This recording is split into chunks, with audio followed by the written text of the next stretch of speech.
بسم اللہ الرحمن الرحیم۔ السلام علیکم ورحمۃ اللہ وبرکاتہ۔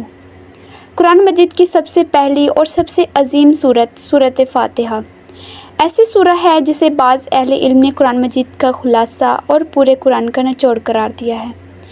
آج ہم اس مبارک سورت کی گہرائی کو سمجھنے کی کوشش کریں گے تاکہ ہمیں معلوم ہو کہ اللہ تعالیٰ ہم سے فرما کیا رہے ہیں اور ہم اس آیات کے ذریعے سے اپنے رب کے قریب ہو سکیں، اس کی معرفت حاصل کر سکیں۔ تو آئیے شروع کرتے ہیں سورہ فاتحہ کی تفسیر کے ساتھ۔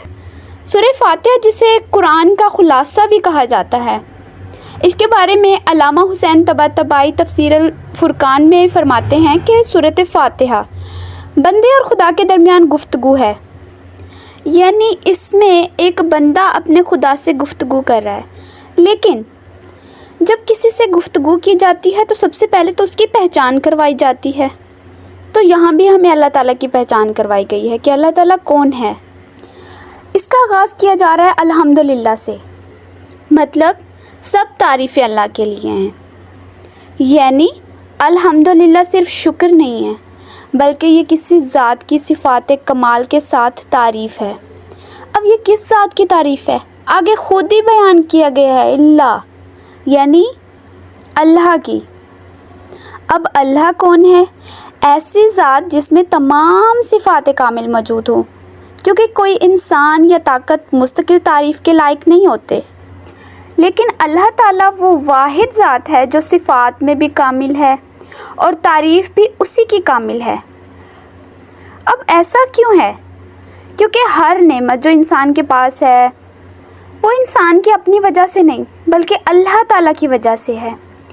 اگر اسے ایک مثال سے سمجھا جائے تو اس طرح ہوگا کہ ایک انسان ہے جو کہتا ہے کامیابی ملی، میں نے حاصل کی ہے، عزت ملی ہے تو میں نے حاصل کیا، میری محنت تھی، مجھے اگر علم ملا ہے تو میری ذہانت کی وجہ سے ملا ہے، مجھے اگر مال ملا ہے تو میری قابلیت تھی۔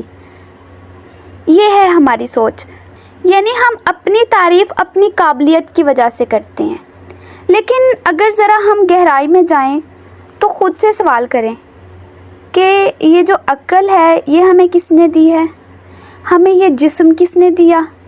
سانس کس نے دی؟ اور وہ موقع کس نے دیا؟ اور وہ راستہ کس نے کھولا؟ اس کا مطلب اصل میں نہیں بلکہ اللہ تعالیٰ کی ذات ہے جس نے یہ سب چیزیں مجھے دی ہیں تو میں اس قابل بنا ہوں۔ میں تو صرف ایک ذریعہ ہوں، یعنی جو کچھ مجھے حاصل ہوا ہے وہ تو اصل کی وجہ سے یعنی اللہ تعالیٰ کی قدرت کی وجہ سے مجھے حاصل ہوا ہے۔ تو اس کا مطلب اس سے یہی ثابت ہوا کہ حمد کس کی ہونی چاہیے؟ یعنی اس ذات کی جو اصل ہے، جو اصل مرکز ہے، اور وہ اصل مرکز کون ہے؟ اللہ تعالیٰ کی ذات، یعنی اصل تعریف کا حقدار تو اللہ تعالیٰ کی ذات ہے۔ یہ ہے الحمدللہ کا مطلب۔ پھر اس کے بعد آتا ہے رب العالمین، یعنی عالمین کا رب۔ اب اس میں ایک سوال پیدا ہوتا ہے کہ اللہ تعالیٰ نے رب کا نام کیوں لیا؟ اللہ تعالیٰ یہ بھی تو کہہ سکتا تھا کہ میں خالق کے عالمین ہوں، مطلب میں عالمین کو خلق کرنے والا ہوں۔ اب ہمیں رب کا مطلب سمجھنا پڑے گا۔ تو علامہ حسین طباطبائی اس کا جواب دیتے ہوئے فرماتے ہیں کہ اگر خالق کا لفظ آتا تو اس کا مطلب ہوتا کہ اللہ نے تمہیں پیدا کیا اور بات ختم، یعنی تمہیں تمہارے حال پر چھوڑ دیا۔ لیکن رب کا مطلب ہے پیدا کرنا، نہ صرف پیدا کرنا بلکہ پیدا کر کے اس کو سنبھالنا، اس کو بڑھانا، اس کی تربیت کرنا اور اسے اس کی منزل تک پہنچانا۔ یعنی اللہ تعالیٰ نے ہمیں صرف پیدا ہی کر کے چھوڑ نہیں دیا بلکہ اس نے ہماری لمحہ با لمحہ پرورش کی ہے۔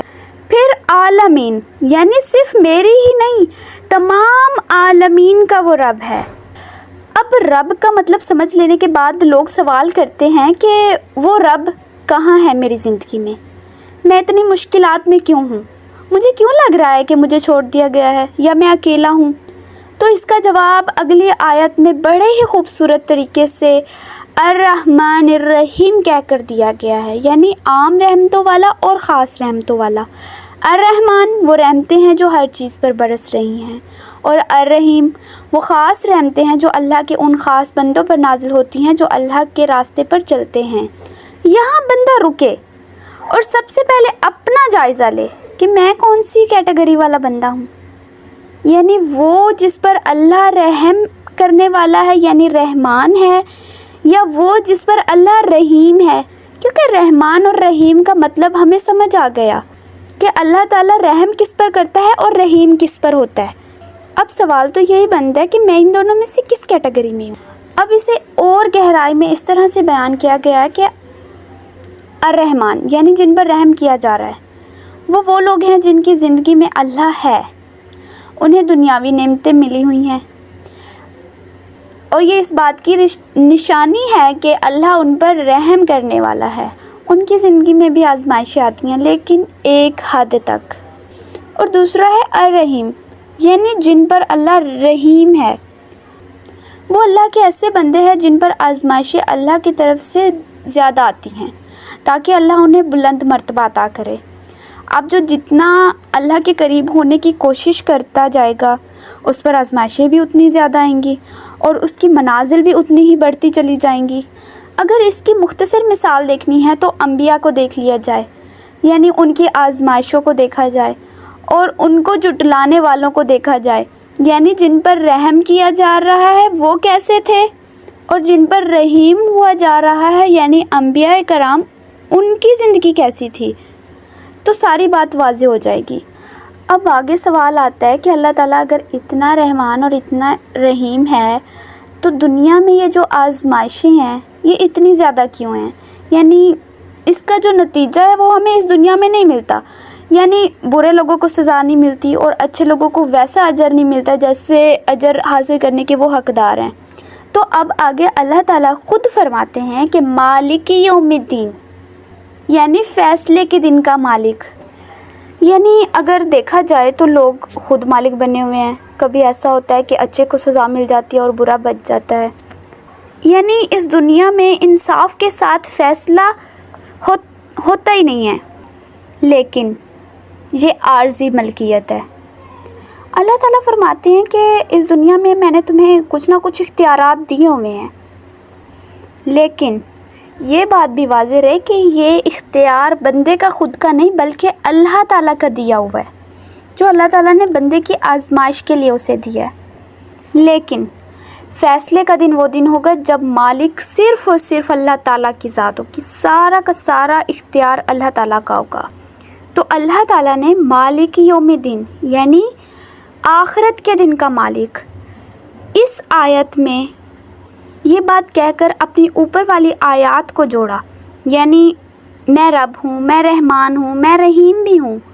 اور تم لوگ پھر یہی سوال کرتے ہو نا کہ اگر یہ سب کچھ ہے، رب اللہ تعالیٰ آپ رحمان بھی ہیں، آپ رحیم بھی ہیں، آپ رب بھی ہیں، تو پھر اتنی ناانصافی کیوں ہو رہی ہے ہمارے ساتھ؟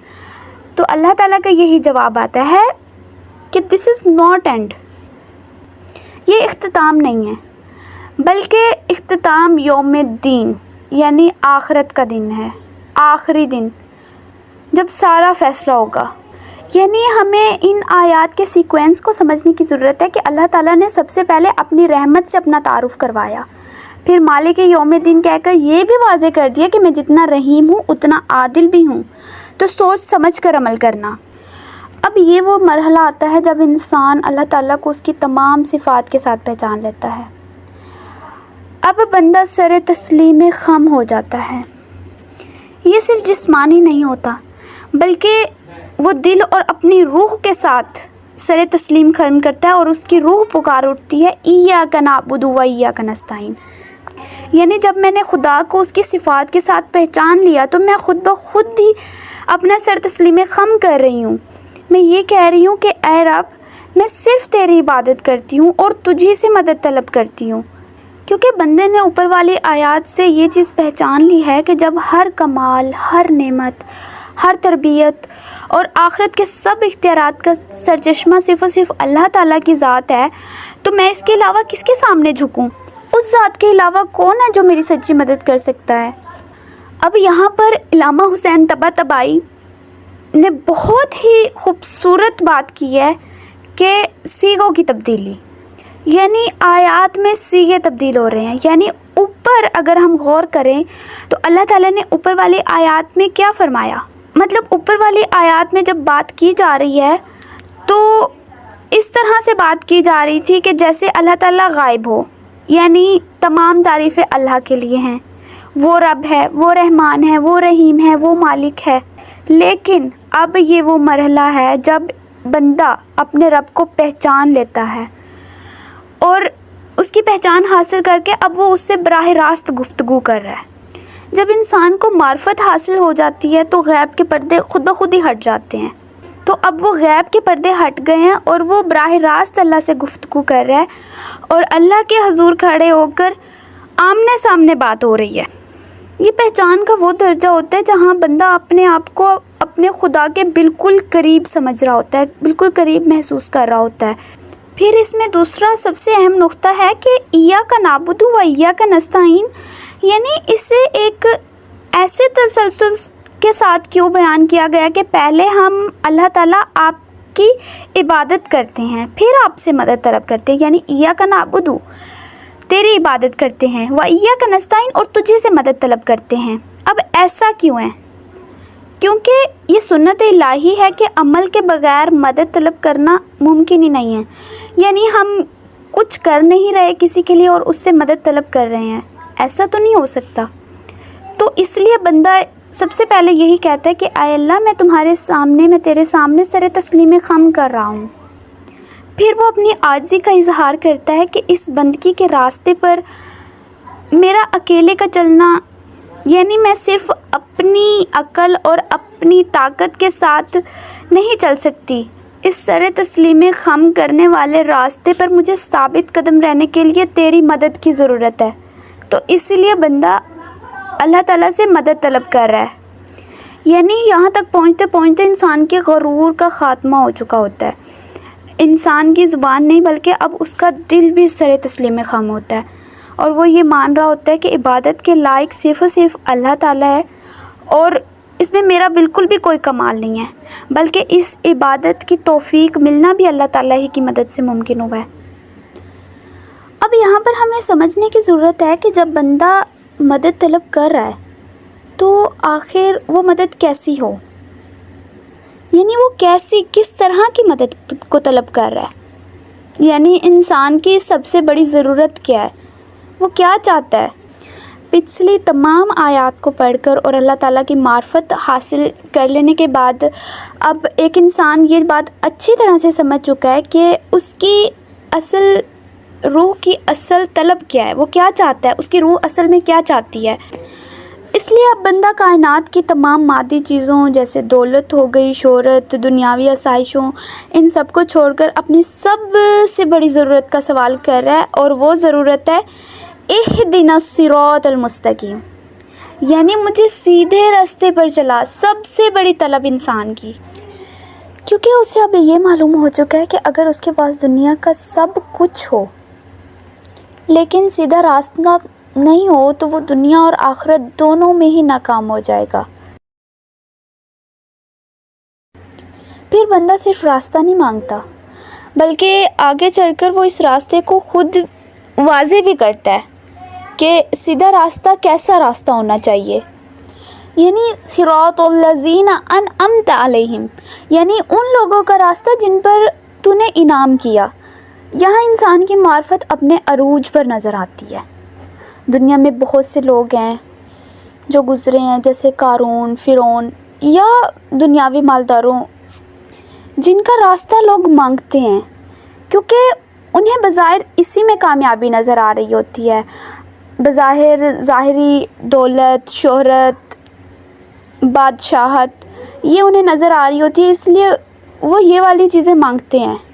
لیکن یہاں انسان معرفت کے اس درجے پر پہنچ چکا ہے جہاں وہ ان لوگوں کا راستہ نہیں مانگ رہا جن کے روحیں کمال تک پہنچی ہیں، یعنی وہ ان لوگوں کا راستہ طلب کر رہا ہے، ان لوگوں کے راستہ مانگ رہا ہے جن کی روحیں کمال تک پہنچی ہیں، یعنی انبیاء کرام، صدیقین، صالحین، یعنی وہ ایسا انعام مانگ رہا ہے، وہ راستہ مانگ رہا ہے، ان لوگوں کا راستہ مانگ رہا ہے، وہ انعام جو صرف اس کے جسم کو عارضی فائدہ نہ دے بلکہ وہ روح کو ابدی کمال تک لے جانے والا انعام مانگ رہا ہے اللہ تعالیٰ سے۔ جب انسان روح کے کمال والے راستوں کو پہچان لیتا ہے نا، تو اب پھر وہ واضح الفاظ میں ان راستوں سے بھی پناہ مانگتا ہے جو بظاہر چمکدار اور کامیاب نظر آتے ہیں مگر اندر سے تباہی کا گڑھا ہوتے ہیں۔ اس لیے وہ کہتا ہے غیر المغضوب علیہم ولا الضالین، یعنی ان لوگوں کا راستہ نہیں جن پر تیرا غضب ہوا اور نہ ان کا جو بھٹک گئے۔ اب یہاں علامہ حسین طباطبائی اور دیگر مفسرین کے مطابق بھٹکنے اور غضب ہونے والے دو الگ الگ نفسیاتی رویے ہیں۔ یعنی یہاں پر اگر دیکھا جائے دو لوگوں کے راستے سے پناہ مانگی گئی ہے، ایک بھٹکنے والے اور دوسرے وہ جن پر غضب کیا گیا۔ اب المغضوب علیہم یعنی جن پر غضب کیا گیا، یہ وہ لوگ ہیں جن کے پاس عقل بھی تھی، علم بھی تھا، انہوں نے حق کو پہچان لیا تھا مگر اپنے تکبر، ضد اور انا کی وجہ سے اسے تسلیم نہیں کیا اور اپنے عارضی دنیاوی اختیارات کے نشے میں چور تھے، جیسے فرعون، قارون۔